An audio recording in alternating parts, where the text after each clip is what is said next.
are some of the things that you feel comfortable sharing that were hard for your kids after this? And I did. I thought, well, at least my kids are adults when this, Mm-hmm.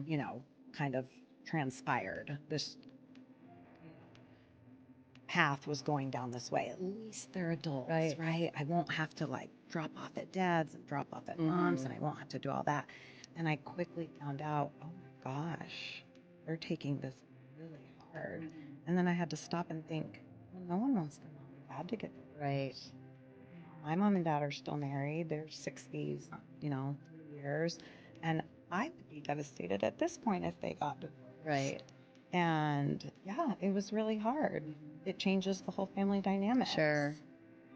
What's your wedding going to be like? What are your babies, parties going to be like? And the grandkids, and how are we going to choose I where to go remember, for yeah, holidays? All those yeah. things are so hard. So what are some of the things your kids have struggled with so we can share how to navigate that? I think the biggest thing, and I did not do it perfect, but looking back, my advice would be for adult kids is they're all so different and they all feel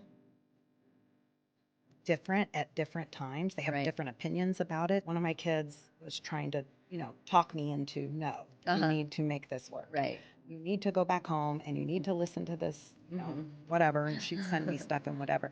And I wasn't going to it was listening to each one of them separately and just holding space for them to let them get it all out. Right. What they're feeling is so important. And I didn't want to be like, no, or you're wrong.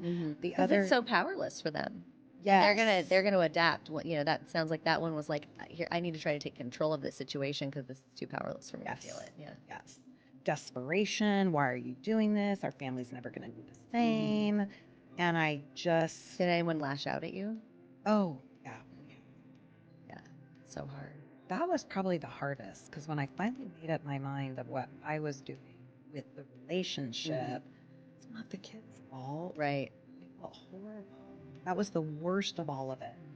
And No so question. just having to hold space for them and not have the answer. Right. Like, I'm so sorry. I know. It sucks. And you don't know what it's gonna look like. I remember looking for apartments and just crying because I could only afford this little Cracker Jack box, 1 bedroom. And I remember being like, I can't have Christmas and Easter and Thanksgiving at this. And you know what? I did. And it was fine. And it was great because it really, all that matters is we're all together. Right. Yeah. But with the kid thing is let them be mad, vent, weep. Right. Let them do it for as long as they need to do it. And don't make it about you. Absolutely Don't not. make it I about think you. they tried to get into the wanting to know and the details, and that was one thing I tried to be really good at was I don't need to drag you into our junk. Right. And so let's just keep it about you and your feeling and how we're going to be okay and we're going to get. Right. What about blame? Kids want to blame because they don't want. That's how we discharge our pain and our discomfort is through blame. Did you ever find anything, whether it was you or your ex, and how did you navigate that? Yeah, it's hard for someone to go, well, you're just giving up.